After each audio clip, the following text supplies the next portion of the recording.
Hechos capítulo 11, versículo del 19 en delante. Vamos a leer del 19 al versículo 26. Hechos capítulo 11 del 19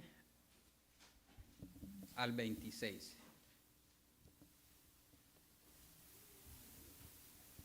Dice así la palabra del Señor. Ahora bien, los que habían sido esparcidos a causa de la persecución que hubo con motivo de Esteban, pasaron hasta Fenicia, Chipre y Antioquía, no hablando a nadie la palabra, sino solo a los judíos. Pero había entre ellos unos varones de Chipre y de Cirene, los cuales cuando entraron a Antioquía hablaron también a los griegos, anunciando el evangelio del Señor Jesús, y la mano del Señor estaba con ellos, y gran número creyó y se convirtió al Señor. Llegó la noticia de estas cosas a oídos de la iglesia que estaba en Jerusalén, y enviaron a Bernabé que fuese hasta Antioquía. Cuando llegó y vio la gracia de Dios, se regocijó y exhortó a todos a que con propósito de corazón permaneciesen fieles al Señor, porque era varón bueno y lleno del Espíritu Santo y de fe, y una gran multitud fue agregada al Señor. Después fue Bernabé a Tarso para buscar a Saulo, y hallándole le trajo a Antioquía, y se congregaron ahí todo un año con la iglesia, y enseñaron a mucha gente, y a los discípulos se les llamó cristianos por primera vez en Antioquía. Amén. Que el Señor bendiga su palabra. Pueden tomar asiento. El mensaje del día de hoy lo he titulado Las clasificaciones del cristiano. De nuevo, las clasificaciones del cristiano.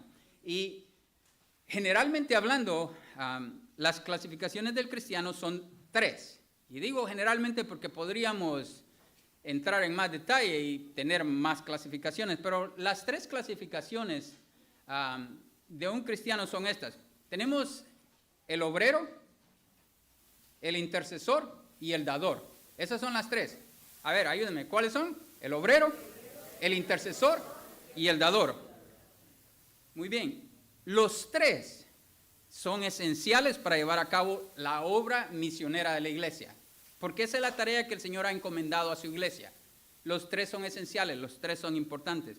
Ahora, hay cristianos que pueden clasificarse no solamente en una de estas categorías, sino que tal vez en 2 o en 3 de ellas.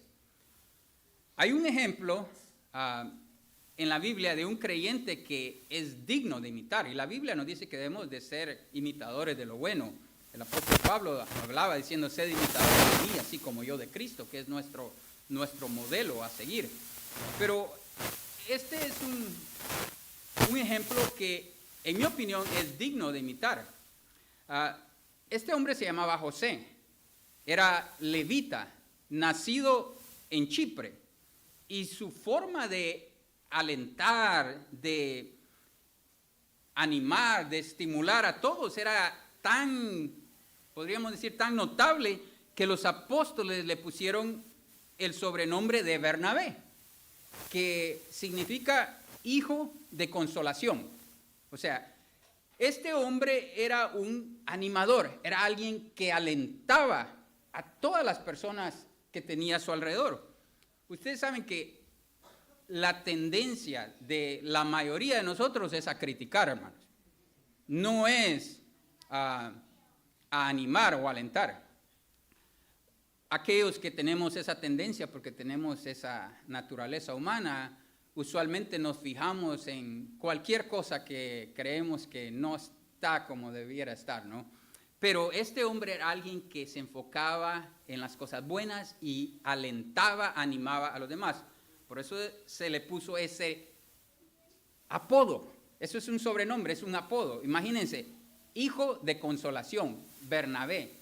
Era un buen apodo. Y los apóstoles fueron los que le pusieron ese sobrenombre, porque así era este hombre. Era tal bendición para todos en la iglesia que se encontraba en Jerusalén que le pusieron el nombre de Bernabé. Estoy seguro que usted ni siquiera sabía cuál era su verdadero nombre, José.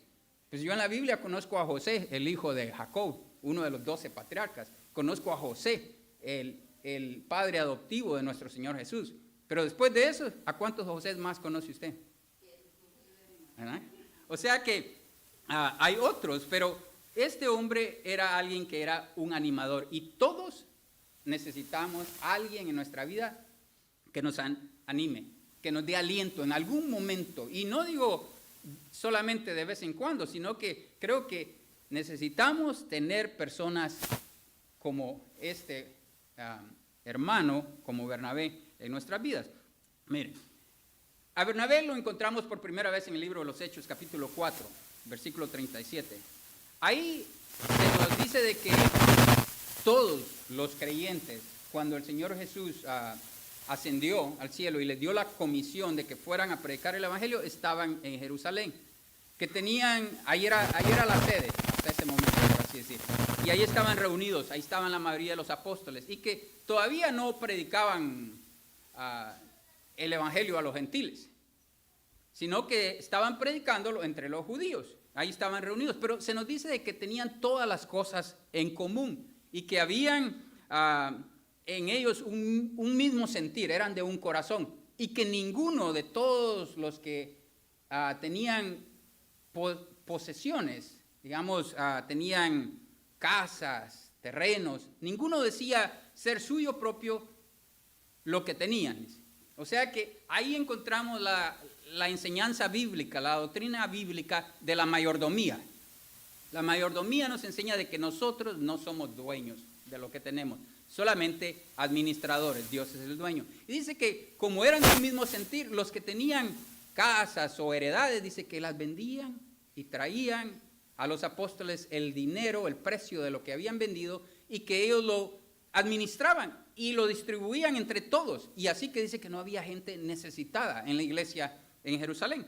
Y aquí en Hechos 4:37 se nos dice que Bernabé, como tenía una heredad, tenía un terrenito por ahí, tenía un terreno, la vendió, dice, y trajo el precio y lo puso a los pies de los apóstoles. Aquí es donde encontramos a Bernabé por primera vez, siendo uno de esos que no solamente le decían hijo de consolación por cualquier cosa, pero vemos de que vende la propiedad y trae el dinero a los apóstoles. O sea que sabemos de que era un hombre generoso.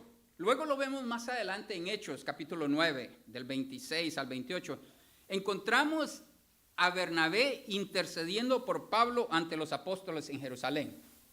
Ustedes saben que el apóstol Pablo, antes se llamaba Saulo, que era un fariseo y era un enemigo de los cristianos, era un perseguidor de la iglesia, y que un día iba camino a Damasco para ir a buscar más cristianos y arrestarlos y golpearlos, meterlos a la cárcel y traerlos a Jerusalén.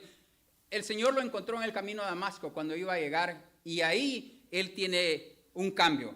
Quedó ciego, luego viene un discípulo que se llamaba Ananías, ora por él, se le caen las escamas que tenía en los ojos, vuelve la vista, lo bautizan, y Saulo ahora luego lo conocemos como Pablo, el apóstol Pablo. Este Pablo comienza a predicar el evangelio en Damasco, pero pues nadie quería recibir de él el evangelio. Decían, que no era de los nuestros, decían los del lado de él, si no era de los nuestros y ahora nos traicionó y ahora anda predicando el evangelio. Se enojaban contra él, lo querían matar. Entonces vuelve a Jerusalén, sale huyendo de Damasco. ¿Se acuerdan la historia? Lo bajaron por un canasto, por el muro de la ciudad, y vuelve a Jerusalén. Cuando llega allá, llega a buscar a los hermanos y quiere ahora pues ir a la iglesia, ¿no? Con los hermanos, reunirse con él, pero nadie se quería juntar con él. Le tenían miedo porque era un perseguidor. Le tenían miedo y decían, este no es cristiano.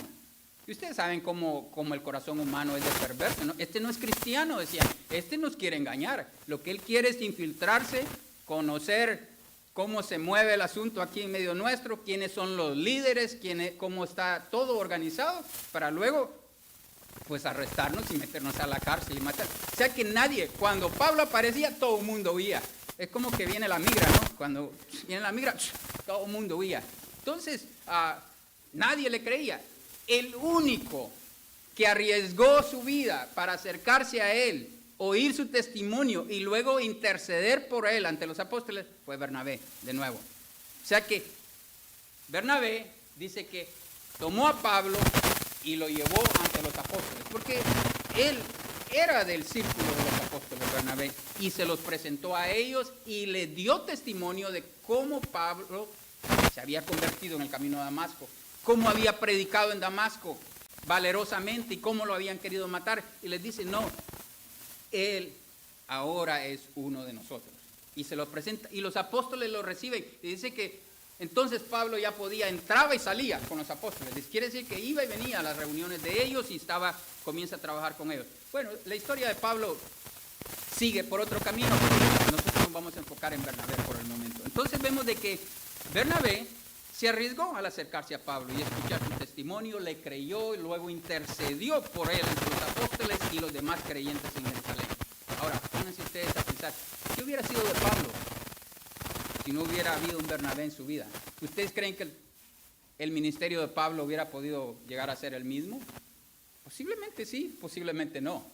Todos necesitamos tener a alguien como Bernabé en nuestra vida, que crea en nosotros. En los momentos que tal vez nadie más nos dé la oportunidad, debe haber un Bernabé en nuestra vida. Ahora, avanzamos en la historia. En Hechos 11, 19 al 26, encontramos a Bernabé de nuevo en la iglesia de Antioquía.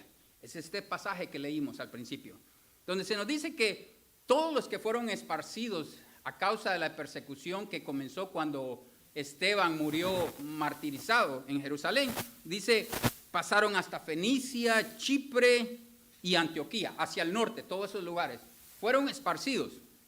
Y dice que por donde quiera que iban, predicaban el evangelio, pero le hablaban solo a los judíos, hasta que, dice, hubo entre ellos unos varones de Chipre y de Cirene, los cuales cuando llegaron a Antioquía, hablaron también a los griegos. Ahí fue donde primera vez se les predicó a los gentiles, anunciando el evangelio del Señor. Alguien al fin comenzó a hacerle caso al Señor, porque somos necios. Felices estaban, como dijo algún hermano una vez, dijo, los cristianos a veces somos como un montón de peces en una pecera y dando vuelta en el mismo lugar. Felices en la pecera, cuando deberíamos ir al océano, porque el Señor dijo, vayan a las naciones y hagan discípulos de ellas. Pero aquí, estos hombres de Chipre y de Cirene, acuérdese, ¿okay? Para que estos fueron los primeros que le hablaron a los gentiles el evangelio del Señor Jesús, y la mano del Señor estaba con ellos, dice, y gran número creyó y se convirtió al Señor. Las noticias llegaron a Jerusalén, porque Jerusalén era la sede central, ¿no?, de los creyentes en ese tiempo. Las noticias llegaron a Jerusalén, dice, y enviaron a Bernabé que fuese hasta Antioquía. De nuevo, Bernabé, parece que a mí que Bernabé era uno de los principales donde quiera en el libro de los Hechos. Okay. Enviaron a Bernabé que fuese hasta Antioquía. Y dice, Bernabé y dio la gracia de Dios. Lo que eso quiere decir, cuando Bernabé llegó, se dio cuenta de cuánta gente estaba recibiendo el mensaje del evangelio, estaban convirtiendo a Cristo, todos los gentiles, se regocijó.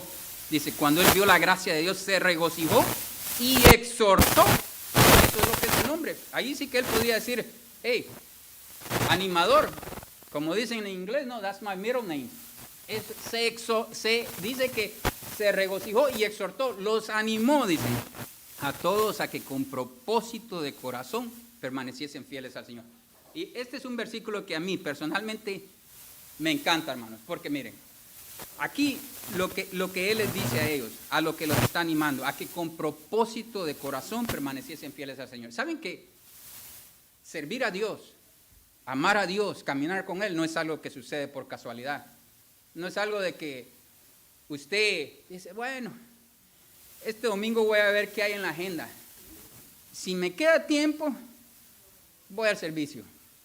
Es más, mire, voy a llegar a las 11:50 para que ya el sermón esté empezando. Y así no pierdo tanto mi tiempo con alabanzas y con anuncios y con todo eso. Y nomás termine, si el hermano se pasa más de 30 minutos, me levanto y me voy. O sea, el buscar de Dios, el servirle a Él debe hacerse con propósito de corazón. Usted tiene que tomar una decisión en su corazón de que va a buscar el reino de Dios y su justicia por encima de todo lo demás. Si usted quiere permanecer fiel, Si usted quiere ser un instrumento de Dios, tiene que hacerlo con propósito de corazón. Si usted es de esos que casualmente aparecen por la iglesia de vez en cuando, para el Día de la Madre, para Thanksgiving, no, para Thanksgiving sí es un buen día porque hay comida. Ajá. Para Navidad.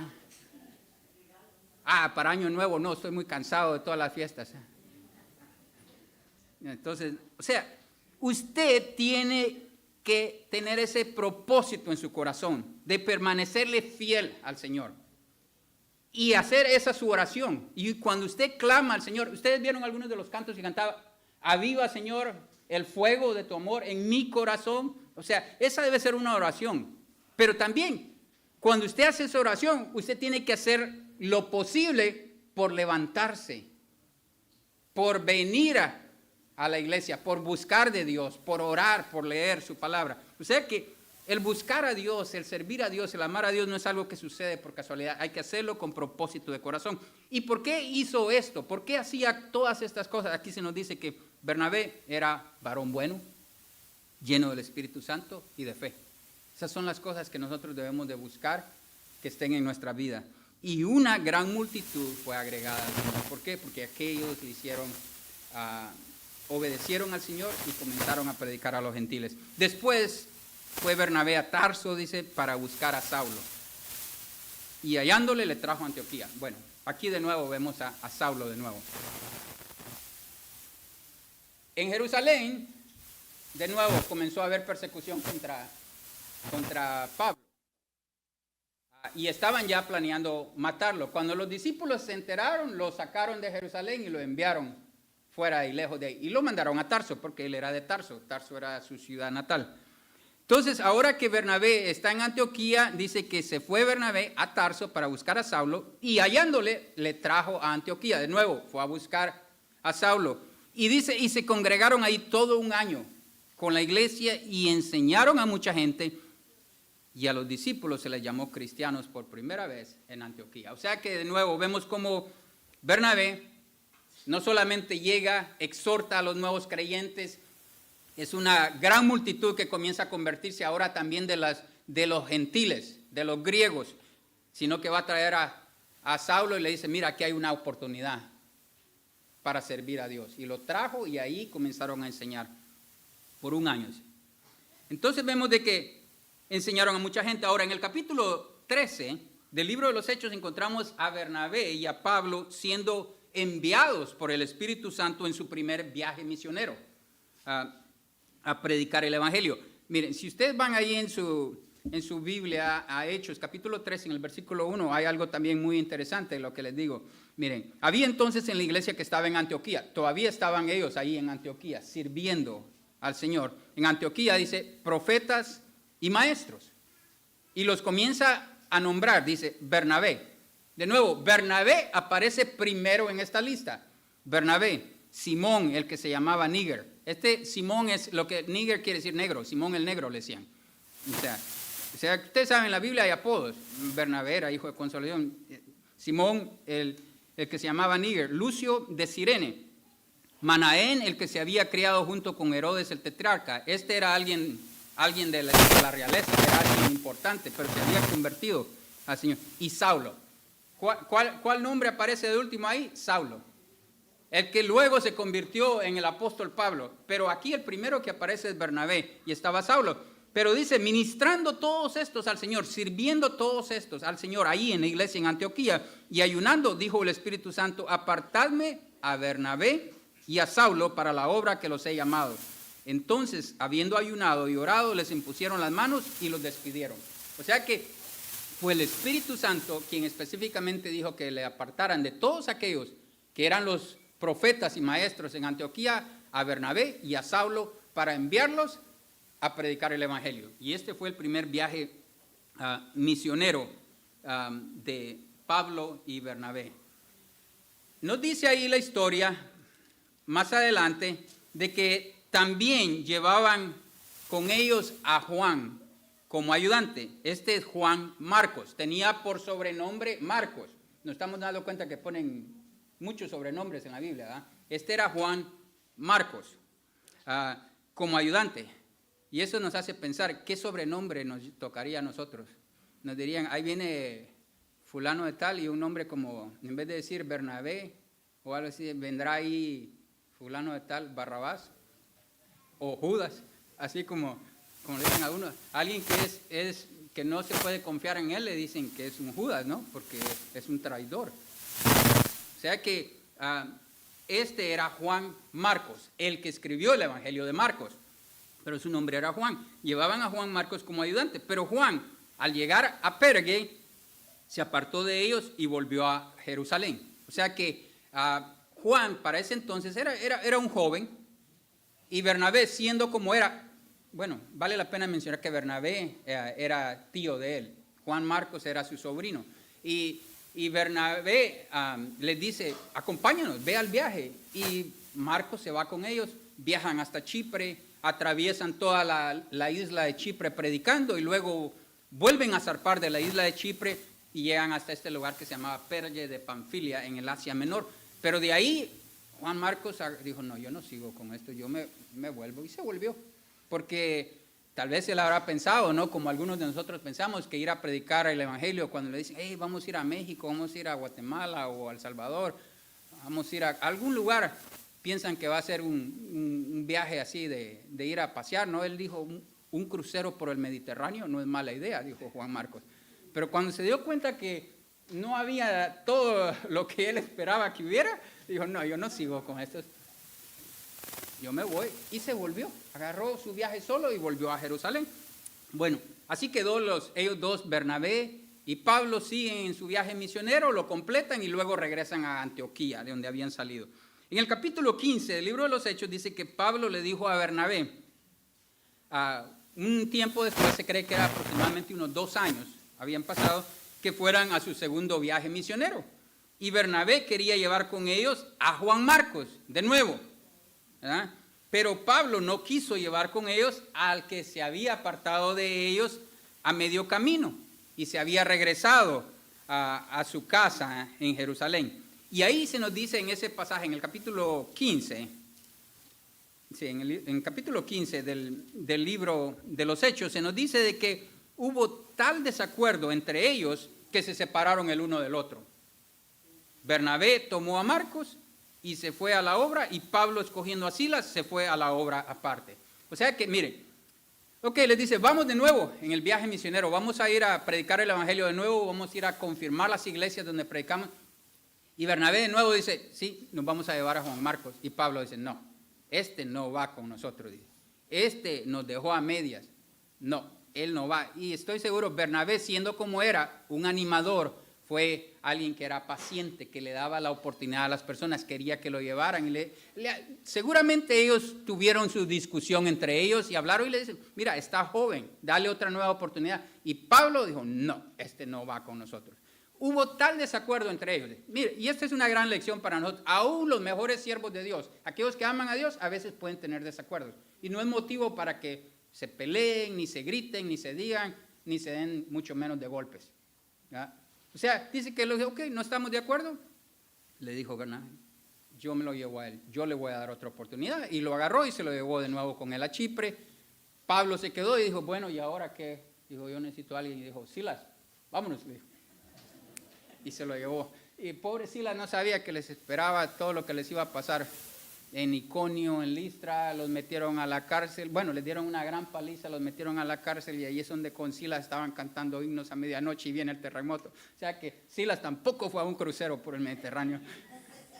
O sea que sabemos de que dicen, bueno, Bernabé dijo, no, yo sé que Juan Marcos merece otra oportunidad. Y lo que pasó, que pues se separaron y cada uno se fue al ministerio por su cuenta. Y aquí lo que debemos de ver de que Dios lo que hace, lo hace bien hecho, porque dice, ahora tenían 2 predicadores, dos apóstoles siguiendo a predicar el Evangelio, 2 equipos aparte, ¿no?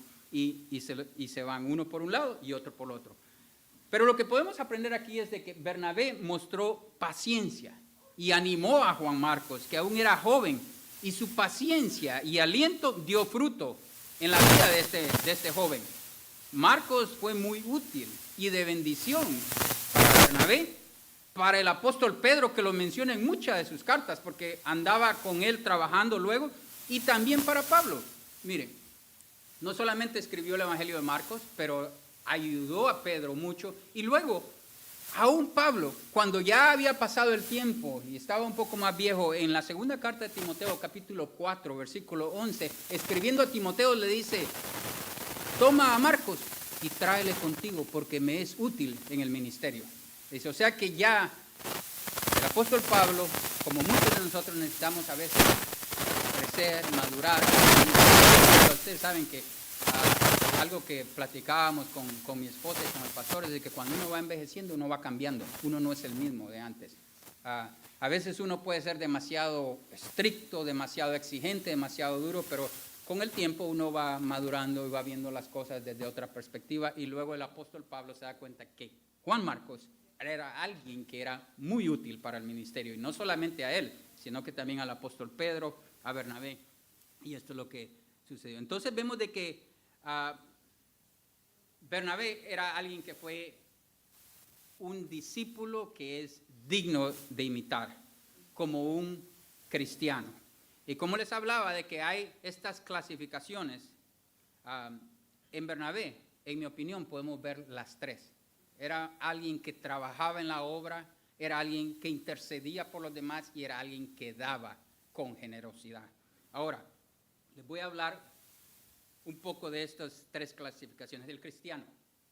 El obrero, primero. El obrero es aquel que se involucra en el ministerio de la iglesia según los dones que el Señor le haya dado.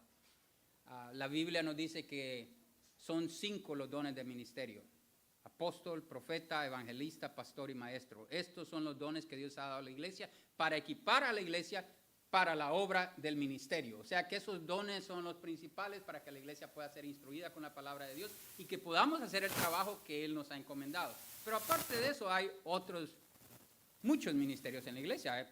En nuestra iglesia podemos ver, hay ministerio de alabanza, hay ministerio de varones, de mujeres, de jóvenes, de niños, hay ministerio de diáconos, hay ministerio de mujeres, ministerio de síndicos, ministerio, podríamos decir, de cocina, aunque eso la Biblia lo describe como un don de servir, de servicio. Hay personas que tienen el don de misericordia, dice la Biblia, don de generosidad. Entonces, cualquiera que sea el don que el Señor le da, uno debe de involucrarse y servir. O sea que es importante porque sin el obrero, la obra no se lleva a cabo. Luego tenemos el cristiano intercesor. Es el que tal vez no está muy involucrado en muchas actividades, pero que constantemente y sin cesar ora por los líderes y el ministerio de la iglesia. Y esto es algo importantísimo, porque la Biblia nos dice claramente que nuestra lucha no es contra carne ni sangre. Hay huestes espirituales de maldad, hay enemigos, hay adversarios que se oponen a que la iglesia pueda llevar a cabo esa tarea, pero el Señor Jesús prometió que las puertas del infierno no prevalecerán contra la iglesia, porque más poderoso es el que está en nosotros que el que está en el mundo. O sea que debemos de tener claro de que es importante tener cristianos intercesores, y los hay, Miren, podríamos decir una analogía, una ilustración de esto. ¿Se acuerdan la historia de Moisés? Cuando salieron de Egipto y iban por el desierto, dicen que los amalecitas salieron a pelear contra ellos. Y Moisés le dice a Josué, escoge varones, le dice, y sal a pelear con ellos, les dice, mañana. Y yo estaré en el collado, o sea, en la cumbre del monte, le dice allí. Ahí estaré con la vara de Dios en mi mano intercediéndole. Y dice que la historia es que mientras Moisés sostenía sus manos en alto, clamando a Dios, dice que Israel prevalecía, pero se comenzó a cansar porque no es fácil acabar con los amalecitas de un solo. ¿Ustedes han podido matar la carne? ¿No? ¿Verdad que la carne vuelve a resurgir? Son como la hierba mala, ¿no? Entonces dice que Moisés se cansaba y se le bajaban sus manos, entonces Amalek prevalecía. Entonces ahí con Moisés estaba Aarón y Hur, que era cuñado de ellos, estaba casado con con la hermana de Moisés. Entonces ellos vienen y dice que pusieron una piedra debajo de él para que se sentara y él quedara más bajo. Si ellos parados, uno de un lado y otro del otro, le sostenían las manos en alto a Moisés. Y mientras las manos de Moisés prevalecían arriba, dice que Israel prevalecía hasta que los vencieron, hasta que los deshicieron, o sea, acabaron con ellos. Estos son los intercesores. El obrero no puede por sí solo ir y decir, no, yo voy a hacer esto, aquello y lo otro, y yo voy a predicar el evangelio y la gente se va a convertir, sin que haya gente que esté orando, luchando esa batalla espiritualmente. O sea que es importante el cristiano intercesor. O sea que tal vez usted es uno de esos que no se involucra en muchas actividades, pero si el Señor le ha dado el don y le ha puesto ese deseo en su corazón, y hay personas que yo sé que son así, yo las conozco que son así, que no hacen mucho ruido, porque la intercesión no es para andarlo diciendo, oh, God, yo soy un intercesor de los buenos. No, si usted es un intercesor, hágalo, que el Señor va a escuchar y va a respondernos. Ahora, luego tenemos el dador, el cristiano dador. Hay quienes tal vez no se involucran en el ministerio y no son intercesores y ya alguien dirá, estos son buenos para nada. No, se equivoca, pero yo sé que la tendencia del ser humano, como dice, de criticar. No, estos no se involucran en el ministerio, no son intercesores, pero tienen un don muy especial de generosidad. Dan con liberalidad, dice la Biblia. La palabra que dar libremente, no les duele, no les cuesta. Pero es que alguien que es tacaño se le dice que es agarrado. ¿Por qué? Porque le cuesta soltar. Se lo tiene que arrancar. Y luego todavía queda dolido. No, hombre, con eso yo hubiera ido, no sé qué, hubiera hecho aquí. No, el que tiene este don da con liberalidad. Mire, todos somos llamados a dar y ser fieles al Señor con nuestros diezmos y ofrendas, pero cuando se trata de dar, estas personas son las que dan con gran generosidad y gozo. No quedan tristes porque dieron, ay, $3,000 menos que tengo en mi cuenta. No les duele, se gozan, ¿ok? Y hacen posible que se lleve a cabo el ministerio de la iglesia. Sin estas personas no se podría llevar a cabo el ministerio de la iglesia. 1 Corintios 9:7 dice, ¿quién fue jamás soldado a sus propias expensas? Un soldado va a la guerra, va a pelear la batalla, pero ese soldado es su nación, el gobierno de su nación que lo recluta, lo entrega, le da y luego le da apoyo. No es de que los tiran en paracaídas allá y los abandonan. A ver si sobreviven. No. ¿Quién fue jamás soldado? Nadie puede hacer la obra si no tiene los medios para hacerlo. Y esos son aquellos que lo hacen. Este casi nunca hace nada aquí. Sabe que ese es el que tal vez hace que se lleven a cabo y se cumplan muchos de esos proyectos que la iglesia hace, los que dan. O sea que, como dije al principio, las 3 clases de cristianos son esenciales para llevar a cabo la obra misionera de la iglesia. Y en la Biblia encontramos instrucciones de cómo debemos hacerlo y cuál debe ser nuestra actitud. Miren, Filipenses 2, versículo 3 dice, nada hagáis por contienda o por vanagloria. Antes bien, con humildad, dice, estimando cada uno de los demás como superiores a él mismo. Sea que usted sea un obrero, un intercesor o un dador, aquí se le da instrucciones. ¿Cómo se debe hacer? Nada debemos de hacer por contienda o por vanagloria. Usted sabe que contienda es por pleito. A veces hay gente que hace cosas solo por competir con alguien más, por demostrar que yo también puedo o que lo puedo hacer mejor. Otros lo hacen por vanagloria, para querer demostrar cuán buenos son, qué grandes dones tienen, qué grandes habilidades. Nada se debe hacer ni por contienda ni por vanagloria. El único que merece ser glorificado, exaltado, es nuestro Señor Jesucristo. Luego dice, antes bien, ¿saben? No hay contienda, no hay vanagloria. ¿Sabe cómo se debe hacer todo? Con humildad. Reconociendo que lo que somos y lo que tenemos, todo le pertenece a Dios. y que los dones vienen de parte de Él, con humildad. Y luego dice, estimando cada uno a los demás como superiores a Él mismo. ¿Y sabe por qué nos dice esto, hermano? Porque nosotros, la palabra estimar significa valorar. Si yo estimo a un hermano, dice, lo valoro, eso es lo que quiere decir, muy estimado. O sea, si yo lo estimo como superior a mí mismo, lo voy a respetar, lo voy a tratar bien. Pero si yo no lo estimo, lo voy a menospreciar. Entonces se nos dice que todo lo que hagamos, ya sea como obrero, como intercesor, como dador, lo debemos de hacer con humildad, estimando cada uno a los demás como superiores a él mismo. También Lucas 17:10 nos dice, así también vosotros, cuando hayáis hecho todo lo que os ha sido ordenado, decid, siervos inútiles somos, pues lo que debíamos hacer, hicimos.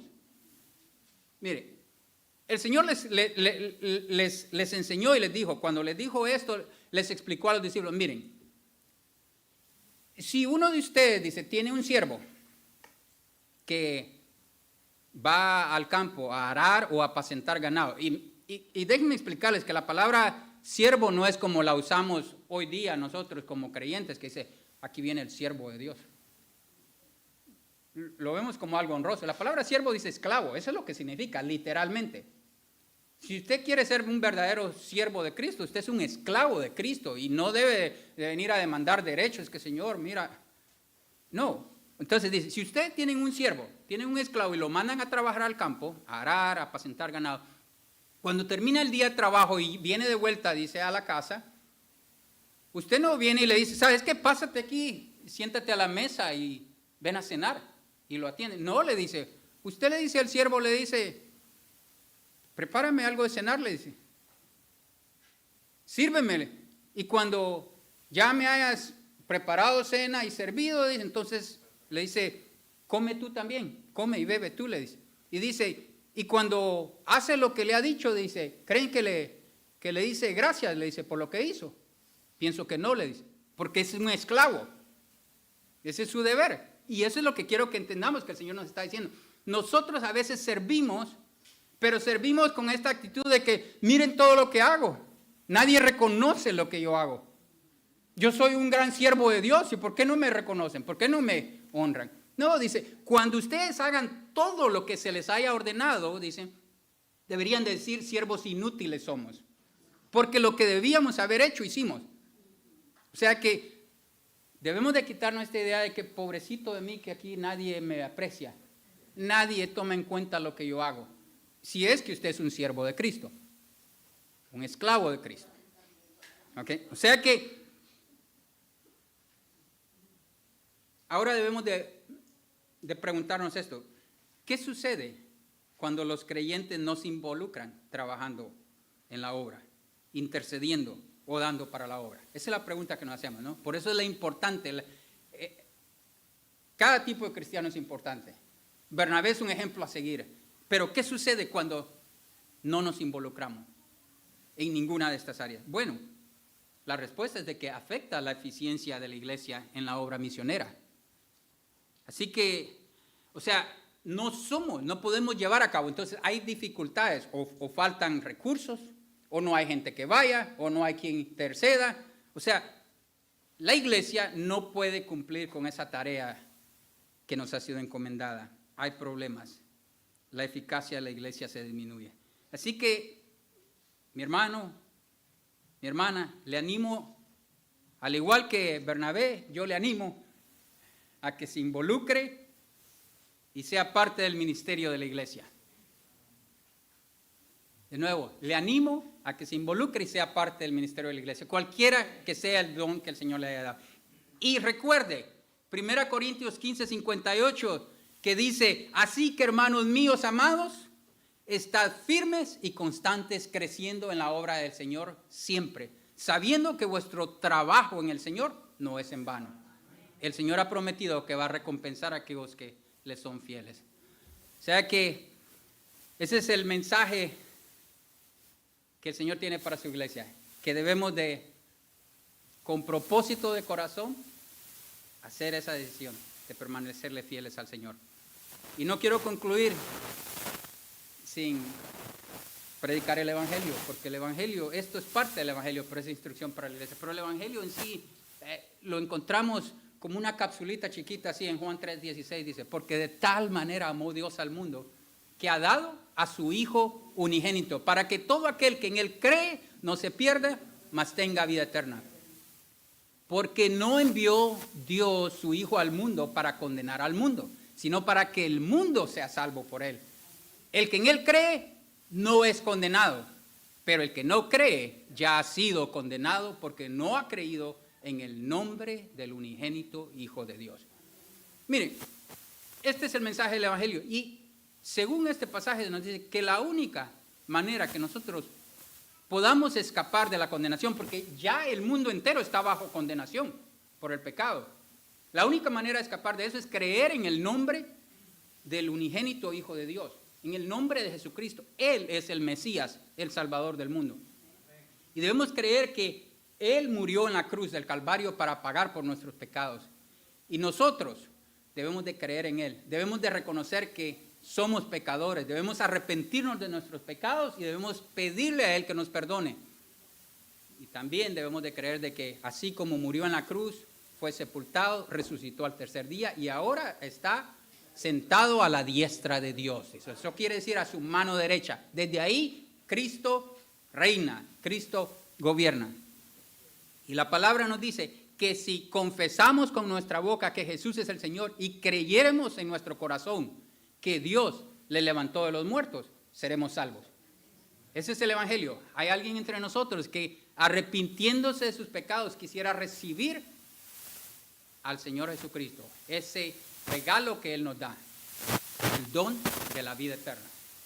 Hay alguien entre nosotros que arrepintiendo de sus pecados quisiera recibir a Jesucristo como su Señor y Salvador. Hoy es el día de salvación. Muy bien. Creo que los que estamos aquí ya somos creyentes. Y si no lo somos, todos los que están acá, Dios tenga misericordia de ti. Porque como dice la Biblia, nadie tiene garantizado el día de mañana. Dice en Proverbios 27:1, no te jactes del día de mañana porque no sabes qué dará de sí el día. No sabes si va a haber mañana para ti. Que el Señor tenga misericordia de ti. Que Dios les bendiga, mis hermanos. Les invito a ponerse de pie, vamos a orar.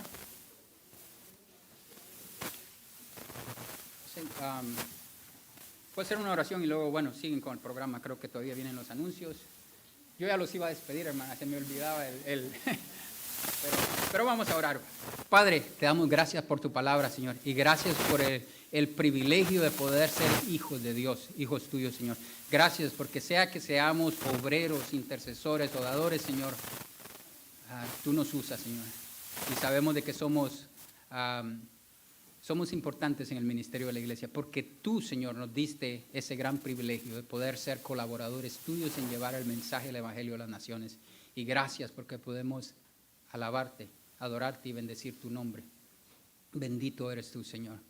Te damos las gracias y bendecimos tu nombre. Gracias por tu palabra y gracias por el privilegio de poder sentarnos, Señor, en este día y escuchar tu palabra.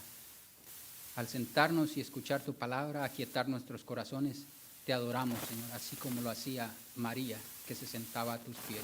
Y tú dijiste que esa era la mejor parte, que no nos había quitado. Gracias, Señor. Bendice a cada uno de mis hermanos, hermanas, cada familia, cada hogar acá representado, y que tu palabra, Señor, nos llene de fe, de esperanza, y que renueve nuestro espíritu, Señor, nuestro corazón. Gracias te damos, en el nombre bendito de Jesús. Amén.